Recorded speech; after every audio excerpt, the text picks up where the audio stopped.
Maraming salamat po sa inyong mga kapamuso dahil kayo po ay willing to adjust. And pasensya na po sa mga adjustment. Talagang ito po yung ating nakayanan. Sabi nga, kinontak natin yung mga hindi available. Marami tayong kinontak, 4 yata. Yung isa sobrang laki, 4x3. Ako hindi pwede yung 4x3, hanggang dun yun. Pero yun, hindi ko nalinaw. May butas pala ito. It's my fault, it's my bad. Pero ganoon pa man, sabi nga, nung nagtanong kahapon si RB, anong gagawin natin? Tuloy ba natin? Tuloy yan, walang atrasan. Diba? Sabi kanina, saktong-sakto sa praise and worship ano man ang maging panahon, ano man ang maging sitwasyon, wala akong makakapigil sa pagtupad po sa kalooban ng Panginoong Diyos. Amen? At alam natin, every Sunday ito po, ginagawa natin kalooban ng Panginoon. Tayo sumasamba, nakikinig ng pangangaral. At ngayon po, ang pagtupad po sa ordinansa ng bautismo, yan po ay gagawin natin mamaya. So, we are asking you, mga kapamuso, kami ay nakakikiusap sa inyo. Saksihan po natin ang kanilang publikong deklarasyon ng pananampalataya. Maraming salamat sa ating mga tagapunas. Yan. Nawala kanina magkapatid tagapunas. Malaki po ministeryo ninyo. Walang maliit pagdating sa harap ng Panginoon. Yan. Salamat sa lahat ng mga working behind the scenes. And ngayon, I invite everyone na tumayo po. So ngayon po ipagpatuloy natin ang ating series that faith that's rooted, love that reaches. Ang pananampalatayang nakaugat. May malalim na ugat at ang pag-ibig na umaabot o nararamdaman ng ating kapwa. So last week, napag-usapan natin yung halimbawa ng pananampalataya at pagmamahal ni Joseph sa kanyang mga kapatid, kanyang tatay, kanyang mga kamag-anak. Kumbaga, angkan na sila nun kung paano naligtas, kung paano siya ay nanampalataya sa Diyos at minahal niya pa rin ang kanyang mga kapatid. At ngayon naman po, ang character study naman po na pag-aaralan natin ay si Stephen or Esteban. So, next week po, meron tayong preacher na imbitahan. So, surprise yun kung sino. Para medyo pahinga po tayo dahil siya next week na natin na pag-usapan yun. But ngayon, tuloy muna natin, Stephen. So, faith that's rooted, love that reaches. Tayo po muna ay manalangin. And let us pray. Father God, maraming salamat po sa araw na ito. Muli kami ay excited na makikinig sa iyong salita, Panginoong Diyos, upang pag-aralan po ang buhay ni Esteban at kung paano ang kanyang halimbawa ng malalim na pananampalataya sa iyo, O Diyos, at ang kanyang pag-ibig na nangibabaw pa rin sa kabila ng mga matinding pag-uusig at even, Panginoon, sa banta ng kamatayan, Lord God, ay nangibabaw pa rin ang pag-ibig na iyon. At we pray, Lord, as we know yung kanyang buhay, Panginoong Diyos, mahamon kami, maisabuhay namin ito, Panginoong Diyos. Lord God, bless us as we study your word in Jesus' name. Amen. Amen. Tayo po ngayon ay umupo. Faith that's rooted, love that reaches. Ito po ang buhay ni Esteban o Stephen. So, 2 punto lang po ito ang ibibigay natin. Unang-una po, point number 1, ang pananampalatayang may malalim na ugat. Paano natin na meron tayong malalim na pananampalataya sa ating Panginoong Diyos? Tingnan natin 2 bagay po ang pinakita po dito ni Esteban. Now, letter A, basahin natin. 1, 2, 3, go! Yan, nagpapapuspos sa banal na espiritu. Kung titignan natin ito, is verb siya, action word. Ito ay effort, intentional. Sa totoo po, ang pagiging puspos o pag sinabi ho natin puspos ng banal na espiritu, ibig sabihin lahat tayo meron tayong banal na espiritu Tatandaan ho natin yon. Pero pag sinabi natin nagpapapuspos sa banal na espiritu, sa pinakamababaw na paliwanag, yung presensya ng Diyos nag-overflow sa iyo. Yung presensya ng Diyos nakikita sa iyo, inahayaan mo ang banal na espiritu na kumilos sa iyo. So yun po basically ang ibig sabihin na nagpapapuspos. Ibig sabihin, ang presensya ng Diyos hinahayaan mo na kumilos sa iyo. So kasi ang totoo niyan, di ba inutos ni Pablo na kailangan tayo mga Kristiyano ay maging puspos ng banal na espiritu. Bakit? Bakit niya pa inutos yun? Kasi hindi po automatic ito. Hindi automatic na porke Kristiyano ka, you are being filled with Spirit.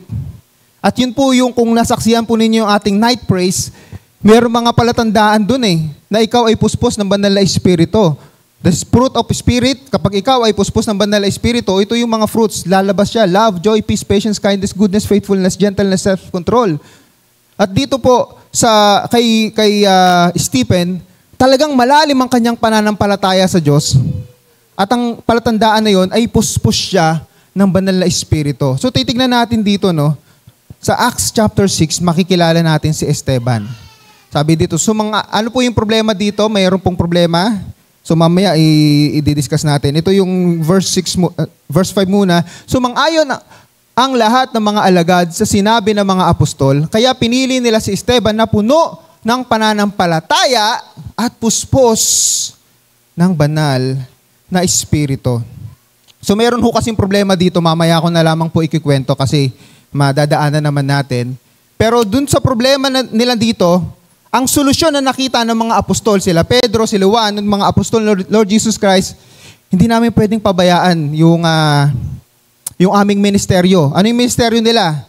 To preach the word, pumunta sa mga bayan-bayan, ipangaral ang ebanghelyo, yun ang kanilang main job description. Yun ang calling nila.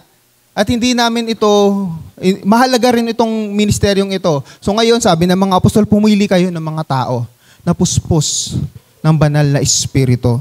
At dito nga po, napili nila si Esteban na puspos ng banal na espiritu. So next slide. So sabi ho dito, no? May nawalang verse dito, may nabura yata ako dito. So babasahin ko na lamang po no, yung sa verse 6, ito. Yung sa verse 5, yung sa karugtong ng verse 5, sabi dito, kaya pinili nila si Esteban na puno ng pananampalataya at puspos ng banal na espiritu. At may mga kasama pa po siya dyan. So napili po si Esteban at ilang pang mga kasama. Ang tanong dito, paano nila nasabi na si Esteban ay puspos ng banal na espiritu? Kaya titignan mo yung katabi mo. Ito, sa isip mo lang ha. Mukha bang puspos ng banal na espiritu yan? Without being judgmental. O, merong criteria. Ano yung criteria? O, balikan natin. Galatians chapter 5. Love. Pagmahal ba ito? Minamahal ba ako nito? Baka lagi ako inaaway nito. Joy. Lagi ba itong magalak? O laging galit? Laging galit ba yung katabi? Ano susunod? Peace. Siya ba ay peacemaker o laging nakikipag-away o laging nagbubuyo? Ay naku, huwag ka maniniwala dyan, brother. Ay naku, hindi ka kinamayan, huwag mo rin kakamayan. Meron ba dyan? So yun ang mga kabaliktaran niya ng being filled. So ibig sabihin, pag ikaw ay puspos ng banal na espiritu, meron talagang palatandaan. Meron silang criteria at nalinaw naman na sinabi ni Pablo yun, di ba? Napag-aralan na natin yun sa night praise natin. Si Esteban at ilan niyang mga kasama, napili sila. Mga puspos sila ng banal na espiritu. It is very important po, no? Na sa pananampalataya ho natin, na kailangan ho, nagpapapuspos tayo. Ibig sabihin po niyan, intentional ang pagiging puspos ng banal na espiritu. Ang tanong, paano ho tayo mapupuspos? Once again, wala hong secret formula.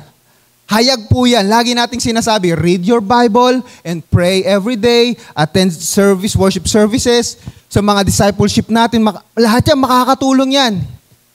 Wala hong secret formula na kailangan gagawin mo to, magdadasal ka siguro ng 100 times every day. Wala hong secret formula. Read your Bible, pray to God every day, allow the Holy Spirit to move through you. Yun po yung kailangan. At dito po si Esteban, siya po ay puspos ng banal na espiritu. At ito po ay palatandaan na ang Kristiyano ay malalim ang ugat ng kanyang pananampalataya sa Panginoong Diyos. Bakit to? Ang kalakasan ho ng isang Kristiyano, wala sa utak niya, wala sa puso niya. Nasa kapangyarihan po ng banal na espiritu. Maaring malakas ka ngayon, maaring positive-minded ka ngayon, maaring lagi kang masaya. Pero darating ang panahon, pag ikaw ay nadikdik ng mga pagsubok, dito mo kailangan ang kalakasan ng banal na espiritu. Kasi kahit gaano ka pa masiyahing tao, darating ang panahon, malulungkot ka eh. Darating ang panahon, madedepress ka. Kasi bakit? Kasi may mga dumarating na problema. At dito sa mga pagkakataon na ito, ang kapangyarihan, kapuspusan, presensya ng banal na Espiritu, siya yung magpapatatag sa atin. Nang sa gayon, ang pananampalataya natin ay hindi basta-basta tutumba pag tayo ay dumating sa oras ng pagsubok. Kasi napakadali hong sumuko kung gugustuhin mo. Napakamakapangyarihan ng discouragement sa totoo lang. Nalilimutan natin kung sino ang Diyos, kung ano yung ginawa ng Diyos, pag ikaw nadi-discourage, pag ikaw ay nade-depress. At dito ho natin kailangan ang presensya ng banal na Espiritu. At si Esteban po, siya po ay tunay na pinuspos ng banal na Espiritu dahil siya po ay nagpapuspos. Again, inuulit natin, para ikaw ay punuin ng kapangyarihan, presensya ng banal na Espiritu, it is not automatic. Kailangan maging intentional ka. Spend time with God. The question is, are you spending time with God? Kaya minsan, di ba, gusto natin, pwede na siguro to 5 minutes. Wala namang masama. But if you have a goal to be being filled with the Holy Spirit, 5 minutes is not enough. That's the truth. 5 minutes is not enough. Kasi 5 minutes na yon, ano yung sabi? Di ba, be still yung unang gabi natin ng night praise, di ba, be still. Doon pala sa being still na yun, mga ilang minuto na yun, hindi ka lang magsasalita kasi you are allowing God. Ang problema sa atin, every time we pray, we are just speaking and we are not allowing God to speak to us. Yun ang kulang siguro sa atin. Kailangan idagdag ho natin. Ang magandang bagay po dito, no, may pangako po ang Panginoong Diyos eh. May pangako ang Panginoong Isus. Pag tayo po ay humingi ng banal na Espiritu o presensya ng banal na Espiritu, pangako niya po ibibigay. Dito sa Luke chapter 11 verse 9 to 13. So, alam na natin to eh. Kaya sinasabi ko sa inyo, humingi kayo sa Diyos at bibigyan niya kayo, humanap kayo at makakatagpo kayo, kumatok kayo at pagbubuksan kayo. Madalas na, ang kadalasan na interpretation natin dito, lahat ng kailangan natin, ibibigay ng Panginoong Diyos, basta humanap lang tayo eh. Pero tignan natin, ano ba yung pinatutungkulan ni Lord Jesus Christ dito pagdating sa Luke chapter 11? Next, sabi sa verse 10, sapagkat sino mang humihingi ay nakakatanggap, ang naghahanap ay nakakatagpo, at ang kumakatok ay pinagbubuksan. At ito pa, verse 11, kayong mga magulang, kung ang anak nyo ay humihingi ng isda, ahas ba ang ibibigay ninyo? Kasi wala naman siguro tayong ahas sa bahay, meron ba kayong alagang ahas? Sa verse 12, at kung humingi siya ng itlog, alakdan ba ang ibibigay ninyo? May scorpion pa ba rito? Nung unang panahon, nung nasa Tondo pa kami, laging may scorpion sa bahay namin. Mga ganito lang kaliliit eh. So, delikado yun, ano? Pero ito po yung sinabi ni Jesus Christ sa verse 13. Kung kayong masasama ay marunong magbigay ng mabubuting bagay sa mga anak ninyo, gaano pa kaya ang inyong amang nasa langit, ibibigay niya ang banal na Espiritu sa mga humihingi sa Kanya. Ano ang kailangan para tayo ay mapuspos ng banal na Espiritu? We need to ask God, Lord, please fill me. Kaya kung maalala nyo, nung night praise, nung mga sa dad, nung last Monday, di ba merong kanta doon, Come, Holy Spirit. Ano yan? Nasa atin na yung Holy Spirit nananaan sa atin. Pero ano ba yung ibig sabihin natin doon? Lord, fill us with your Holy Spirit. Pag sinabing fill us, yung mag-overflow. Halimbawa itong tubig. Pag sinabing overflow, punong-puno siya na dahil sobrang puno na, matatapon na siya. Hindi ho dahil butas. Ito po butas eh. Diba? Pero pag sinabing overflowing, hindi mula sa ilalim, kundi mula sa ibabaw, lalabas.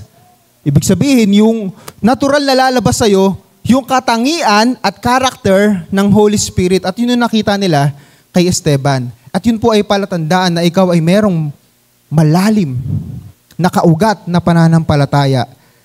Again, Ephesians chapter 5, verse 18, huwag kayong maglalasing. Baka meron din, may lasing ba rito? Wala naman may amoy ano. Dahil nakakasira ito ng maayos na pamumuhay. Totoo naman, marami na kaming napuntahang mga lasingan, laging may away. Pati kami nadadamay. Diba? Aawat ka lang, pati ikaw, masusuntok ka eh. Sa halip, hayaan. Hayaan. Kasi pwede ho nating pigilan. Malinaw na sinabi ni Pablo yun, Ephesians chapter, 1 Thessalonians chapter 5. Do not quench the Spirit. Huwag mong pigilan ang banal na Spirit kasi pwede ho nating pigilan. Ganun, banayad po ang banal na espiritu at ang Panginoong Diyos nire-respeto niya ang ating decision. Parang sa baptism, ang baptism po walang sapilitan dyan. It is a decision of the person. At pagtanggap kay Jesus, wala akong sapilitan dyan. Decision ng tao yan. Ganun din po, if you want the Holy Spirit to fill you, dapat mag-decide ka. Sabi, hayaan ninyong puspusin kayo ng Espiritu. So, dalawang bagay po, again, para ho ang banal na espiritu ay makapagpuspos tayo, unang-una kailangan lumayo tayo sa kasalanan. Malinaw po 'yon. Kasi ang kasalanan po ay nagiging hadlang para pakinggan ng Diyos ang ating panalangin at parang ang kanyang presensya ay tuloy-tuloy na kumilos sa atin. Kaya nga every time, 'di ba sa acts of prayer, 'di ba, laging kasama doon yung acknowledgement, yung confession, Lord, nagkasala ako, laging magpapalinis. Part yon ng simula ng prayer natin. Kahit na parang paulit-ulit na lang, pero mahalaga po yun. Kasi parang lagi naman yata tayo nagkakasala eh. Kasi ang kasalanan ho, nagiging nagdang po siya para makakilos po ng malaya ang banal na espiritu sa atin. And syempre, pag tayo ay nagpalinis na sa banal na espiritu, tayo po ay mag-immerse. Kagaya ho, mag-immerse sa presence ng Holy Spirit. Kaya mayroong kantang, ang kailangan lang ay, yan. Yung mga babautismo, ilang segundo namin kayo ibababad, ilulubog. Kaya ba 1 minute mamaya? Sabay-sabay magbibilang okay, babautismo yung kata, 1, 2. Sandali lang yun, mga wala pang 1 second. Basta kailangan ho nakalubog. So yun po yung unang-una, nagpapapuspos kailangan. Kung gusto mong lumalim ang iyong pananampalataya, until now, Lord, gusto ko talagang lumalim ang pananampalataya, magpapuspos ka po sa banal na espiritu. There is no other formula for this. It's between you and God. Kahit payuhan ka pa ng 100 pastor, kung ang desisyon mo ay hindi pa rin ayon sa banal na espiritu, wala hong mangyayari. Kasi it's between you and God. Decision ng puso mo. So yun po, ang unang-unang kailangan natin gawin upang tayo po ay magkaroon ng malalim na pananampalataya may malalim na ugat. And pangalawang bagay po, letter B, 1, 2, 3, go!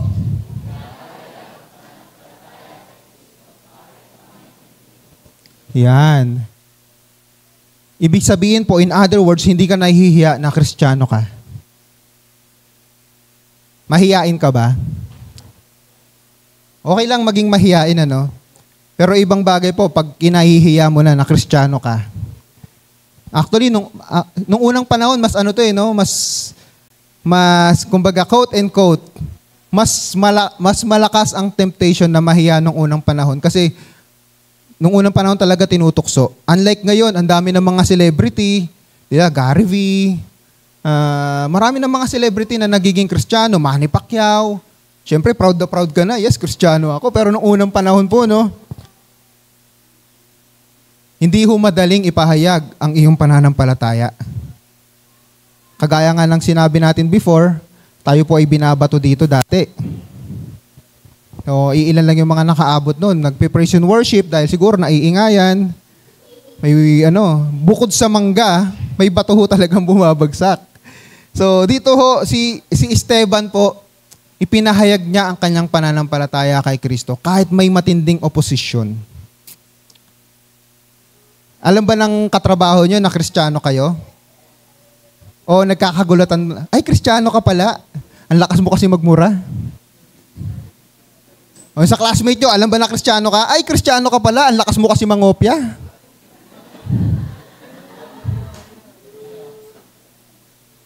Diba? So, kaya minsan, dahil alam natin ng mga weaknesses natin, ay hindi ko na lang ipapahayag. Di ba, kung naalala nyo yung patotoo ni Tatay Neil, di ba? Pag ipinahayag mo na ikaw ay Kristiyano, protection din eh. Kasi hindi na siya niyayaya sa inuman.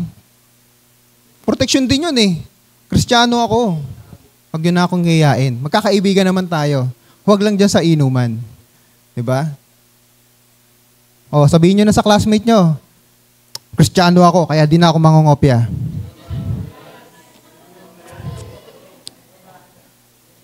Sisilip na lang ako. Isilip na lang ako. Alright?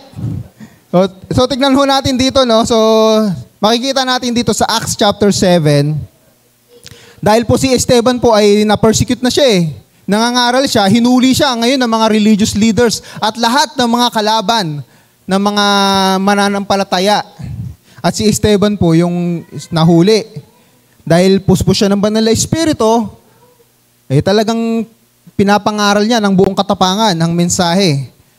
So dito tinanong, sabi sa verse 1, tinanong ng punong pari si Esteban, yung religious leader nila noong unang panahon, totoo ba ang mga paratang sa iyo? Kasi merong mga paratang sa kanya na kasinungalingan, na binabastos niya daw yung Judaismo, sila Moses, ganyan. So although kasinungalingan po yun, eh yun po yung bintang sa kanya. Tapos, at dito po sa verse 2, hindi ko na po itutuloy-tuloy ano, kasi napakahaba nito. Sa verse 2, sumagot si Esteban, mga kapatid at mga magulang, pakinggan niyo po ako. So, isa-summarize ko lang to kasi napakahaba niyan. Mula verse 2 hanggang sa verse 50, na binalikan niya story mula kay Abraham, hanggang kay David, hanggang sa mga propeta, at hanggang kay Lord Jesus Christ, na sinabi niya doon, na noong unang panahon, pinagpapatay natin yung mga propeta natin, yung mga pinapadala ng Panginoong Diyos. At hanggang ngayon, inulit natin, nung tayo pinapatay natin si Lord Jesus Christ. Kaya ano nangyari dito? Sa verse 51, sinabi ni Esteban, napakatigas ng ulo ninyo. Nagbibingi-bingian kayo sa salita ng Diyos at ayaw ninyong sumunod dito. Palagi ninyong kinakalaban ng banal na espiritu. Manang-mana kayo sa mga ninuno ninyo. Again, ang context po nito, binalikan niya mula doon sa Genesis hanggang sa mga propeta, yung story. At ang conclusion, si Lord Jesus Christ yung Savior natin. Pero pinapatay natin. Manang-mana tayo sa mga ninuno natin. At nagalit po yung mga religious leaders. At makikita natin dito sa verse 54, nang marinig iyon ng mga miyembro ng Sanhedrin, galit na galit sila kay Esteban at nagngangalit. Nagngalit pa ang kanilang mga ngipin. Grabe yung galit, ano? Meron ba dito nagagalit na nagngangalit ang ngipin? Dati nangyayari sa akin yun, pag natutulog, ewan ko. Tapos merong pamahiin nun eh. Ginagawa ko dati. Pag yung naninigas daw yung kakagatin daw yung, basta yung kahoy. Madalas nangyayari sa akin nung high school yun. Ako naman, uto-uto, kinakagat ko nga. Pero ngayon, di na po ako naniniwala sa pamahiin, Nung high school lang yun. Naranasin na ba yun? Yung ano pa tawag doon? Gnashing of teeth. Tapos madalas din to, yung madaling araw, nagkakapulikat ako. Ewan ko, nung high school yun nangyayari sa akin madalas. At dito po, sobrang galit nila. Yung siguro parang aso, no? Yung gumaganon yung ngipin, o kaya. So, sobrang galit nila. Kayo, pag meron ng galit dahil sa inyong pananampalataya, titigil na ba kayo? Tayong lahat. Diba? Ito yung banta, kahit hanggang ngayon po nangyayari, no? Kahit dito sa... Kaya nga minsan hirap na hirap tayo makapasok sa Bible study. Bawa sa eskwelahan. Kasi, wag kayong magpipreach ng about religion na, ganito, ganyan. Dati nung tinatangka natin, kasi paiba-iba kasi yung principal eh. Pagpapasok tayo sa isang eskwelahan, bawal mag-Bible study dyan kasi kailangan natin respetuhin yung religion ng iba. Titigil na ba tayo? Pupunta tayo sa bahay-bahay, di ba? Nagko-community outreach tayo. Pinahiya ka, sinigawan ka, titigil na ba tayo? Ang palatandaan po na ikaw ay may malalim na pananampalataya, na nakaugat, malalim ang ugat ng iyong pananampalataya, anuman po yung oposisyon, anuman yung sabihin nila, saktan man nila tayo ng verbal, hindi ho tayo titigil. Maaari tayong ma-discourage, maaari tayong malungkot, pero hindi tayo titigil. At kung madi-discourage tayo, ang kalakasan ho natin, huhugutin natin sa banal na espiritu na nasa atin. Kaya ho, makikita natin, mas mauunawaan natin dito sa sinabi ni Pablo sa Romans chapter 1 verse 16, hindi ko ikinahihiya ang magandang balita dahil ito ang kapangyarihan ng Diyos sa ikaliligtas ng lahat ng sumasampalataya, una ang mga Hudyo at gayon din ang mga Hentil. Bakit kaya nasabi ni Pablo na hindi ko ikinahihiya ang magandang balita? Para mas maunawaan natin, nung unang panahon po, Christians were labeled as lunatics. Crazy people. At kahit naman paminsan-minsan, di ba, naririnig natin hanggang ngayon, mga burn again yan. Mga praise the Lord, pero napakababaw lang yan. Pero nung unang panahon, kalaban nila, gobyerno, yung pinangaral ni Jury nung nakaraan. Pero sabi ni Pablo, Hindi ko ikinahihiya ang mabuting balita. In other words, hindi niya ikinahihiya ang pagiging Kristiyano.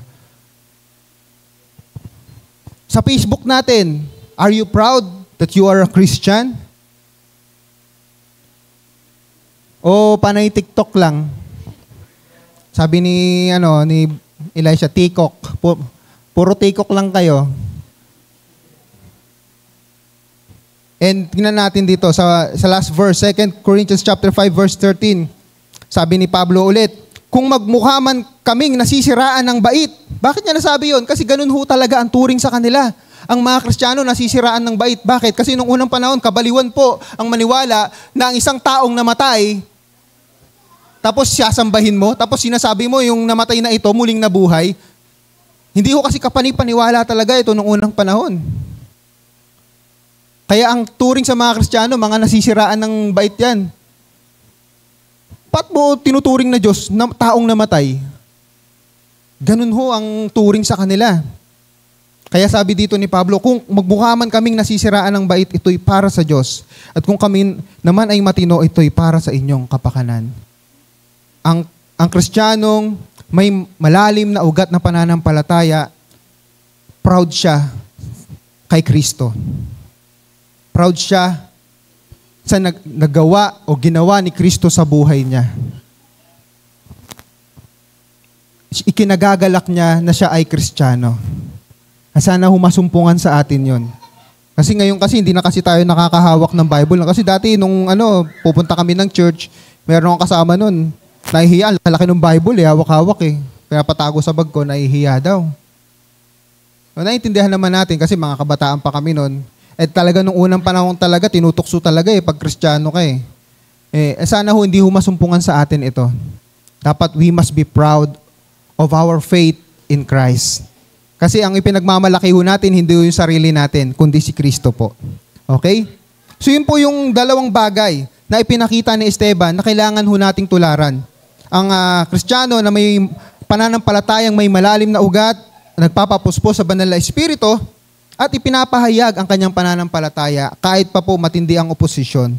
At ngayon po, tingnan naman natin yung pangalawang bahagi, di ba? Faith that rooted, love that reaches. Paano naman ipinaramdam o pinaabot ni Esteban ang kanyang pag-ibig? Dito po sa pangalawa, ang pag-ibig na umaabot sa iba. Yan. Letter A, basahin po natin. 1, 2, 3, go! Ayan. Ito na po yung sinasabi nating problema kanina. Ano po yung problema? Babasahin ko po sa Acts chapter 6, verse 1. Nung mga panahong iyon, dumarami na ang mga alagad ni Jesus. So, dumadami sila.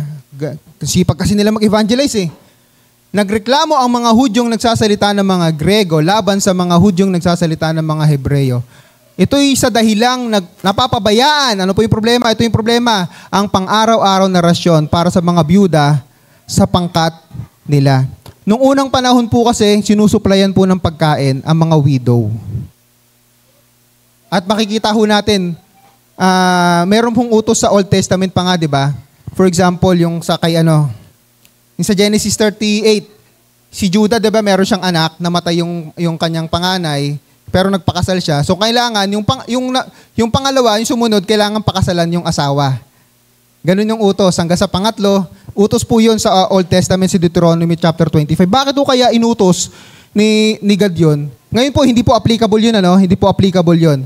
Ang ano lang talaga nun, unang-una, to protect yung lineage, yung lahi. Pangalawa ho, para ho proteksyonan yung mga widow. Kasi unlike ho ngayon, pag ikaw, babae, na byuda ka, napakahirap pong mabuhay. Kasi ang babae po, nakadepende po yan sa lalaki. Pag namatay yung asawa niya, kawawa po sila. Hindi ho tulad ngayon na pwede kang mag-call center, pwede kang manahe, or pwede, anything na trabaho. Ganun po yung culture nung unang panahon. So ngayon, kaya sinasabi ko sa Bible, ang pagtingin po ng Diyos sa mga widow, mga fatherless, iba yung kanyang pagtingin special ng kanyang pagprotekta sa kanila. Kasi wala na ho silang ibang maaasahan. At dito po, ina-apply ng mga apostol at ng mga Kristiyano noong unang panahon. Pakainin natin itong mga widow na ito kasi kawawa naman sila, walang magtatrabaho, baka may anak pa sila, baka malilito yung mga anak. At yun po yung problema nila na kinakaharap. Kailangan nilang bigyan ng rasyon, pagkain, sa pangangailangan ang mga widow na ito. Kaya dito po sa verse 2 makikita natin dito, pinatawag yung 12 apostol. So sabi dito, hindi tamang pabayaan namin ang pangangaral ng salita ng Diyos upang mamahala ng mga rasyon. Kasi ibig sabihin pala nito, ng mga apostol yung namamahala. Pero hindi na nila kaya, kailangan nilang i-delegate. So hindi na namin to kaya kasi ang priority namin to preach the word. At hindi namin, bagamat mahalaga yung pagbibigay ng rasyon, but it is not our priority.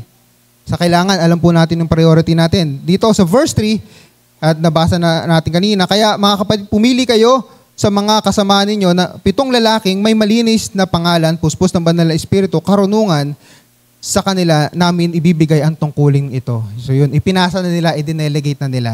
At kabilang na nga po dito, si Esteban. Babasahin ko, binasa ko na kanina. Sumang-ayon ang lahat ng mga alagad sa sinabi ng mga apostol, kaya pinili nila si Esteban na puno ng pananampalataya at puspos ng banal na espiritu, sina Felipe, Procoro, Nicanor, Timon, Parmenas at Nicolas na taga Antikya. Si Nicolas ay isang hintil na nahikayat sa pananampalataya ng mga Hudyo. Actually, dito po nanggaling yung konsepto ng yung board of deacons, mga diakono, mga lingkod, to be specific. Tapos sabi dito sa verse 7, babasahin ko muna yung verse 6. Dinala nila ang mga napiling ito sa mga apostol, sila'y ipinanalangin ng mga ito at pinatungan ng kamay bilang pagtatalaga sa tungkulin. So meron silang tungkulin. Ano po yung tungkulin nila, Esteban? Tulungan yung mga nangangailangan. Actually, ang pagmiministeryo po talaga, it's a sacrifice. Kapag ikaw ay walang puso sa paglilingkod, punong-puno ka ng sama ng loob. Hindi ho madaling magpunas. Madali ba magpunas? Di ba? Si Van, gusto na makinig ng preaching eh. Tapos nagpupunas pa ako. No? Alam niyo po, no, salamat sa mga kabataan natin, ng mga nagpuyat. Salamat po sa inyong mga sakripisyo. May mga nagpuyat po, mag-igib, magpunas-punas. At yung anything na mga sacrifices natin, pag meron tayong mga Bible exhibit, mahirap po talagang maglingkod, nakakapagod. At dito po sila Esteban, hindi naman nila to problema eh. Pero pinoproblema nila. At malamang nag-aabono yung mga yan. Alam natin, marami tayong mga kapamuso ng pagka-ministeryo, nag-aabono eh. Uy, kailangan natin ng pagkain, sige, bili ka ng ano. Hindi na nire-request yung mga nag-aabono. At malamang itong mga to, nag-aabono yan para ho sa pangangailangan ng mga byuda. Ang tunay ho, ito po yung pinaramdam po yung pagmamahal sa pamamagitan ng taos-pusong pagtulong na hindi ho nanunumbat. Kaya makikita natin dito sa verse 7, kaya patuloy na lumaganap ang salita ng Diyos at mabilis na dumami ang mga naging alagad sa Jerusalem at maraming paring Hudyo ang sumampalataya sa Kanya or kay Lord Jesus Christ. Dahil po sa taus-pusong pagtulong nila Esteban, yun po yung pagmamahal nila, ipinaramdam yung pagmamahal sa pamamagitan ng kanilang pagtulong. Tatandaan ho natin, maaari kang tumulong na walang pagmamahal. Punta ka lang sa mga tuwing eleksyon. Ang daming tulong niyan. Pero pag tapos na eleksyon, di ba sabi nga nila, iboto nyo ako. Madaling malapitan, mahirap hanapin. Pagka nanalo na, hirap na hanapin eh. Pero dito ho, sila Esteban, talagang yung pagtulong nila dahil po sa pagmamahal. Hindi ka po pwedeng magmahal na walang yung pagtulong wala. Natural na lalabas yung pagtulong kasi mahal mo. At dito po, sa letter B, paano po yung pag-ibig na umaabot sa iba or pag-ibig na ipinaparamdam sa iba, ito po yung kailangan natin gawin. Basahin po natin letter B, 1, 2, 3, go! Yan. Pinapanalangin pa rin yung mga umaaway sa atin. Hindi ho, pag sinabing pinagpipray, hindi yung mamatay ka na sana. Hindi ganun ah. Sabi mo, pray din naman yun eh. Lilinawin natin, hindi ganun. Itong lagi ako inaawin, lagi ako binubuli nito ah. Lord, kunin nyo na nga to. Mabait naman to eh. Hindi ganun. At dito po, pinanalangin ni Esteban yung mga umuusig sa kanya. Kahit po hanggang sa kaduluduluhan ng kanyang buhay. Si Esteban po yung unang martir. Diba? Sabi ho dito sa verse 54, nabasa na natin ito kanina, galit na galit po yung mga Sanhedrin. Tapos sa verse 55, si Esteban ay ipuspos ng banal na espiritu, tumingala siya sa langit. At habang siya po ay nakatingala sa langit, nakita niya ang kalwalhatian ng Diyos. Nakita niya si Jesus nakaupo sa kanan ng Diyos. And then next verse,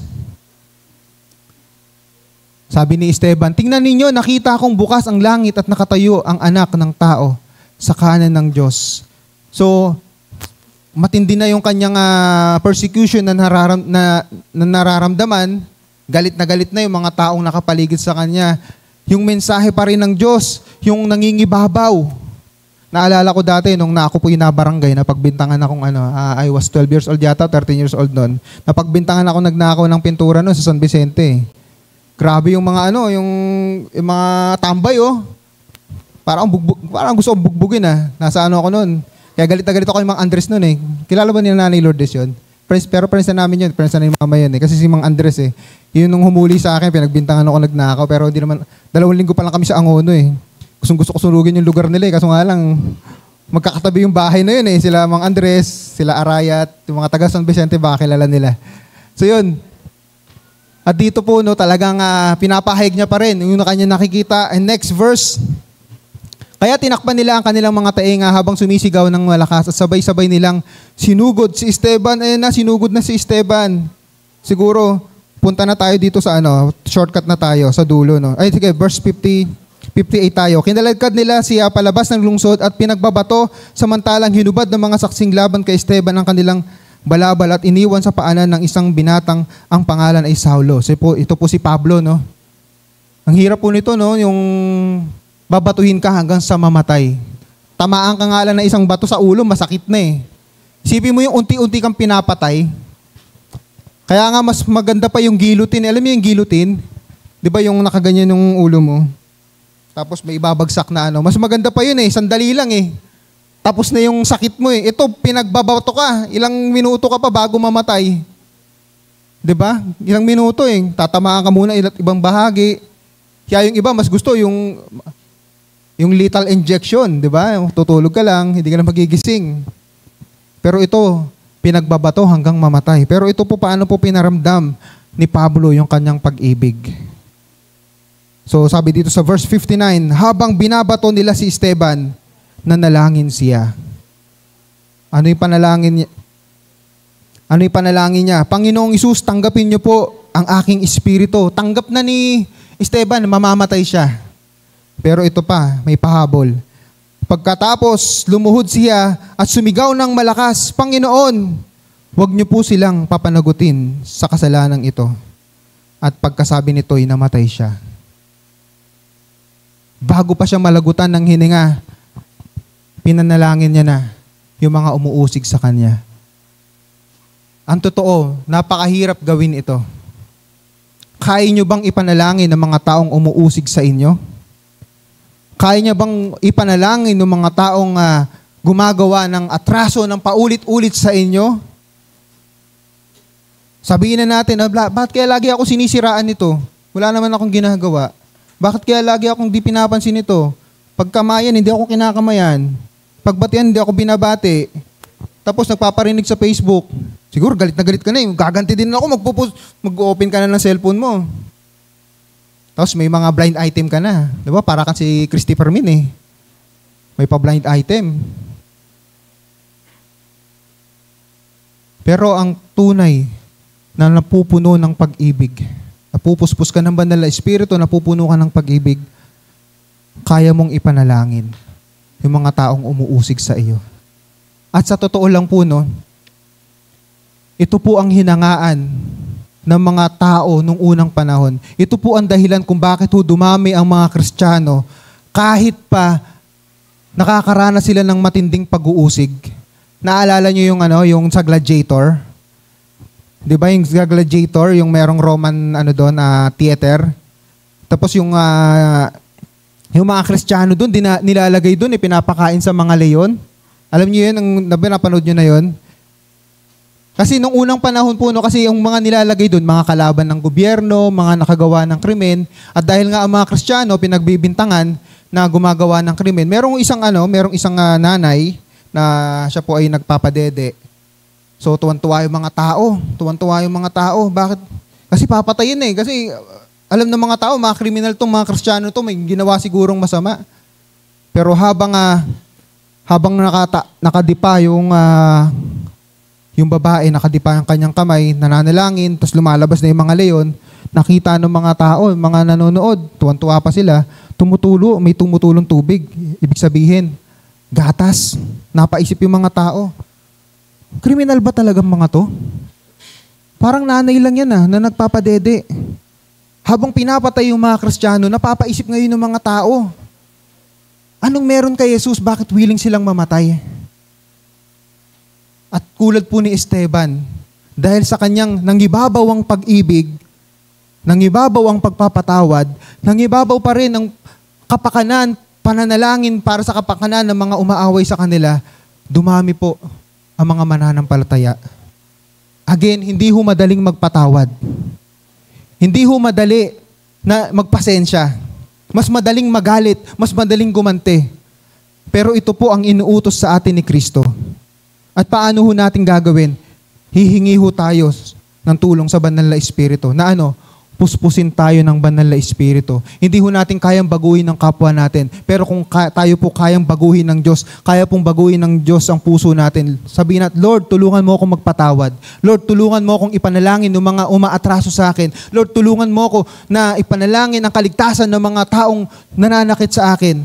Again, isang napakahirap, hindi ho madali. Kasi ang kalaban natin, yung sarili natin. Pero ito po talaga ang kalooban ng Panginoong Diyos. Just imagine kung ganito si Lord Jesus Christ. Kung siya po ay gumante, wala na ho tayo. Pero sabi po ni Lord Jesus Christ, hindi ang kalooban ko, kundi ang kalooban mo. Kaya bilang konklusyon, basahin ho natin sabay-sabay. 1, 2, 3, go. Ang taong may malalim na pananampalataya ay puspos ng Banal na Espiritu at ipinagmamalaki ang kanyang pananampalataya kay Kristo. Nararamdaman din ang kanyang pagmamahal sa pamamagitan ng kanyang paglilingkod at pagtulong sa mga nangangailangan at pinapatawad at pinapanalangin ng mga umaaway sa kanya. Nais ko pong i-share sa inyo yung story po, yung last words of Nokseng. Kilala nyo ba si Nokseng? Siya po ay galing sa tribo ng mga Garo. Kilala po silang mga matatapang. Ito po sa northeast part ng India. At kilala ho sila mga headhunters. Pag sinabi ho mga headhunters, sila po yung mga tribo, pag pumasok ka sa village nila, makikita mo mga bungo. Familiar kayo ng mga ganon? Di ba meron sa Apokalipto, papasok kayo sa village yun, mayroong mga kawayan, tapos may mga bungo sa ibabaw, yun po yung mga headhunters. Yung mga bungo na yun, pinupugutan nila yung ulo, yung mga kaaway nila, at dinidisplay nila yun, trophy nila yun. Mga mababangis ito. At dahil nung unang panahon po, late 1900s, between 1850s to 1900s, nagkaroon ng great revival sa Europe. Nagkaroon ng mga misyonaryo na pumunta rito sa India. At pumasok sila dito sa part ng mga Garo tribe. Bagamat hirap na hirap sila na ipangaral ang ebanghelyo, sila po ay nakapasok sa pamilya ni Nokseng. At sa pamamagitan po ni Nokseng, naniwala ang kanyang asawa, ang kanyang 2 anak, na mga minors pa. At dahil sa kanilang pananampalataya kay Jesus na talagang nakita ng mga ka-village nila, katribo nila, yung kanilang chief nagalit. At dito po pinatawag si Nokseng. Andito yung village, yung chief at yung 4, si Nokseng, yung kanyang asawa at kanyang 2 anak. Ano yung tanong ng chief? I-renounce mo ba ang iyong pananampalataya kay Jesus? Tatalikuran mo ba si Jesus? Anong sagot niya? Basahin natin ito. 1, 2, 3, go. I have, okay na wala. 1, 2, 3, go. I have decided to follow Jesus. No turning back. No turning back. Nung pagkasabi ni Nokseng, sabi ng chief, Sige, panain mo yung dalawang anak. Pak! Patay yung dalawang anak. Just imagine. Yung inaaral ko to, iniisip ko si Elijah at Elisha. Kasi maaring madali pag nagkikwento, pero pag ando dun ka na, kaya mo bang isakripisyo ang iyong anak? Ngayon, patay na yung dalawang bata, pinana. Anong sabi nung chief? Tatalikuran mo na ba si Jesus? Galit na galit yung chief kasi dahil sa kanya maraming naniniwala. Tatalikuran mo na ba si Jesus? Kasi kung hindi, isusunod ko yung asawa mo. Anong sagot? Next. Ito yung sagot niya. Basahin natin. 1, 2, 3, go. None go with me, still I will follow. No turning back. No turning back. Kahit wala akong makasama, susunod pa rin ako. Kanino? Kay Jesus. Wala nang atrasan to. Sabi ng chief, sige, patayin mo yung asawa. Patay yung asawa. Wala na siyang kasama. Sabi ng chief kay Nokseng, ngayon wala ka nang kasama, patay na yung dalawa mong anak, patay na yung asawa mo. Ikaw na susunod. Hindi mo pa rin ba tatalikuran si Jesus? Anong sagot niya? Next slide. Go. 1, 2, 3, go. The cross before me, the world behind me. No turning back. No turning back. Kaya sabi ng chief, patayin mo yan, Sinokseng. Patay yung 4. Grabe. Nangibabaw ang pananampalataya, nangibabaw ang pag-ibig. At dahil doon sa halimbawa ni Nokseng, dumating ang panahon, napaisip yung chief, anong meron kay Jesus? Bakit willing silang mamatay? Anong meron kay Jesus? At dumating ang panahon, ang sabi ng chief, lumipas ang maraming buwan, I too, I am a Christian. Tuwang-tuwa yung buong village kasi yung chief nila ay naging Kristiyano dahil po sa isang Nokseng na nangibabaw ang kanyang pananampalataya at pag-ibig. Mga kapamuso, ito po ang tawag sa atin. We have decided to follow Jesus. No turning back. No turning back. Dahil po sa story na ito, nakarating ito sa Europe, ginawan ng tono. Yung kantang, yung last words ni Nokseng, at ito po'y kakantahin natin. I invite everyone na tumayo. Maaring yung iba, alam na natin yung tono nito. At ito po, panawagan sa lahat sa atin ng mga nabautismuhan na, at sa lahat ng mga babautismuhan, nung tayo po ay nagpabautismo at kung tayo magpapabautismo mamaya, ipinapahayag po natin kay Jesus, una. Pangalawa, ipinapahayag natin sa mga saksi, I have decided to follow Jesus. Hindi ho natin kailangan mamatay katulad ni Nokseng.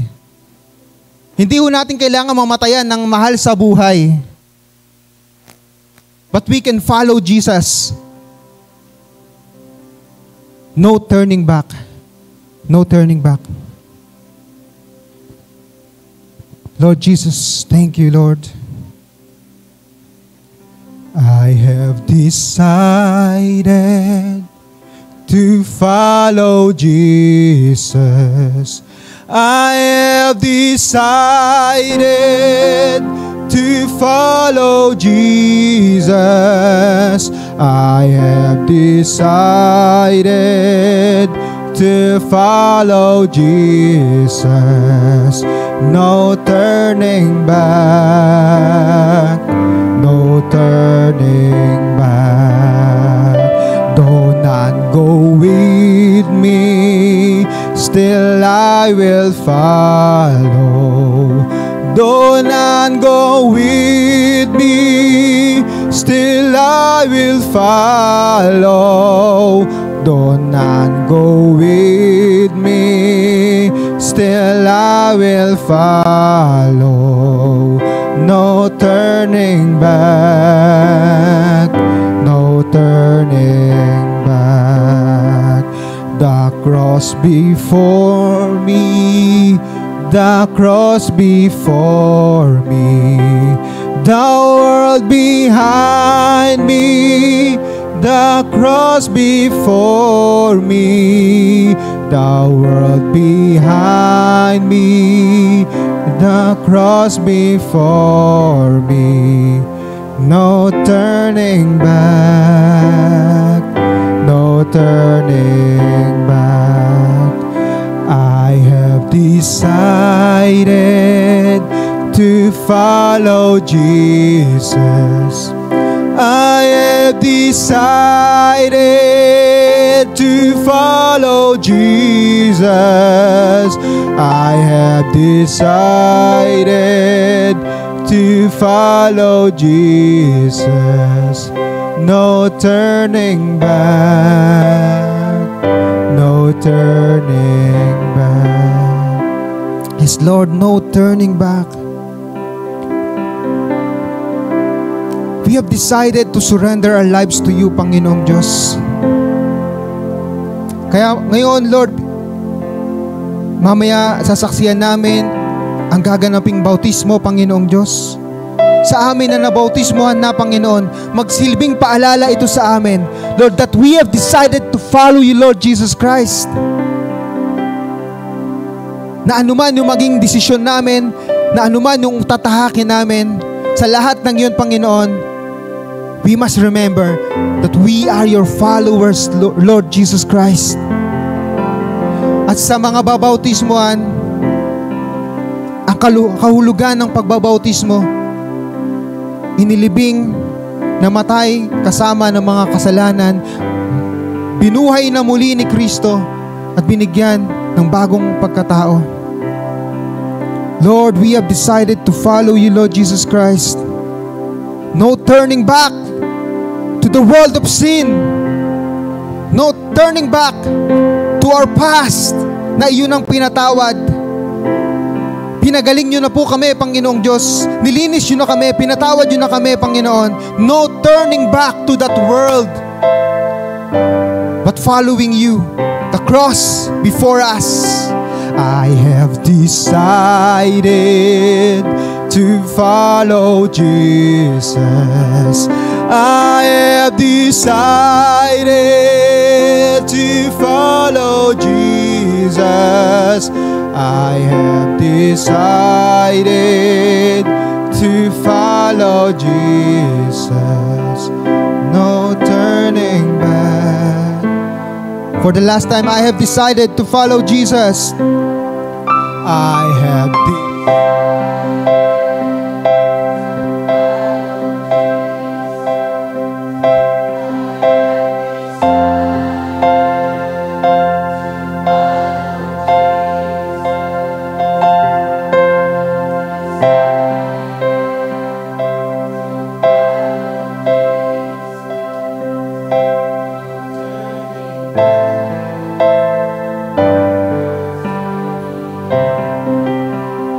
Maraming salamat o Panginoon. That's why, Lord, we pray as we have decided to follow you. Sa pagsunod namin sa iyo, Panginoon, lumalim pa ang ugat ng pananampalataya namin sa iyo, pananampalatayang nakaugat sa banal na Espiritu.